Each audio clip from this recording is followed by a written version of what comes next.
आश्रम का शांत आंगन। हल्की हवा बह रही थी और गुरुजी ध्यान मग्न बैठे थे। तभी एक शिष्य विनम्रता से उनके पास आया और बोला, गुरुजी, ज्ञान क्या है? गुरुजी हल्के से मुस्कुराए। उन्होंने पास रखा एक दीपक उठाया और शिष्य को देते हुए कहा, इसे अंधेरे कमरे में ले जाओ। जैसे ही शिष्य कमरे में गया, दीपक की छोटी सी लौ ने पूरे अंधकार को मिटा दिया। जहां कुछ दिखाई नहीं देता था, वहां अब सब स्पष्ट था। शिष्य बाहर आया, उसकी आंखों में एक नई चमक थी। गुरुजी बोले, जिस तरह ये छोटा सा दीपक अंधकार को दूर कर देता है, उसी तरह ज्ञान अज्ञान को मिटा देता है। लेकिन याद रखो, ज्ञान सिर्फ किताबों से नहीं आता। ज्ञान आता है समझ से, अनुभव से और सही कर्म से। कुछ क्षणों के लिए शांति छा गई।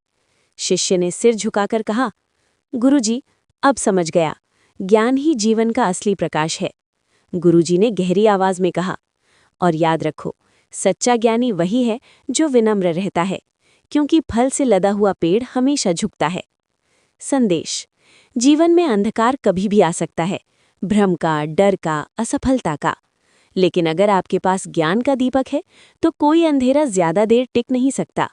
इसलिए हर दिन कुछ नया सीखो, समझ को बढ़ाओ और अपने ज्ञान को कर्म में बदलो, क्योंकि ज्ञान ही वो रोशनी है जो साधारण जीवन को असाधारण बना देती है।